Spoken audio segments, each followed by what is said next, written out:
മന്ത്രിയോട് ഇന്ന് 2 വാക്ക് പറഞ്ഞിട്ട് തന്നെ ബാക്കി കാര്യം. നിങ്ങൾ കാണിക്കുന്ന വിഷ്വലില് എനിക്ക് തോന്നുന്നത് ഇവര് അവരുടെ മുടി കറുപ്പിച്ചിട്ടുണ്ടെന്ന് ഞാൻ വിചാരിക്കുന്നു. കാരണം 10-65 വയസ്സുണ്ടെന്നാ എന്റെ അറിവ്. അനാവശ്യം പറയരുത്. എനിക്ക് എന്താണ് ഒരു കുറവ്? കാരണം 10-65 വയസ്സുണ്ടെന്നാ എന്റെ അറിവ്. കൂടുതൽ തോന്നുന്നുണ്ടോ? വല്ലാണ്ട് ഏജ് ലേശം പുറത്തറിഞ്ഞു തുടങ്ങിയല്ലേ ഒരുപാട്. അപ്പൊ ഇവർക്ക് കറുപ്പിനോട് വെറുപ്പൊന്നുമില്ല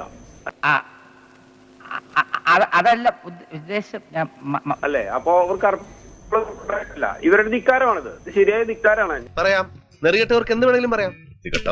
ഞാനൊരു കറുത്ത ആളാ, വേറെ ക്ഷമിക്കണം. സാറാ ചെവി ഒന്ന് പൊത്തിയൊക്കെ. അവളെങ്ങ് വിട്ടുവന്ന എന്റെ കുണ്ടി അവളുടെ മോന്തക്കിട്ട് വരക്കും. സംസാരിക്കരുത്. അവളെങ്ങ് വിട്ടുവന്ന എന്റെ കുണ്ടി അവളുടെ മോന്തക്കിട്ട് വരക്കും. അവളെങ്ങ് വിട്ടുവന്ന എന്റെ കുണ്ടി അവളുടെ മോന്തക്കിട്ട് വരക്കും. കിട്ടിയ മുതലും പലിശ ചേർത്ത് കിട്ടി. ആരും കണ്ടില്ല. ഞാൻ പോട്ടെ.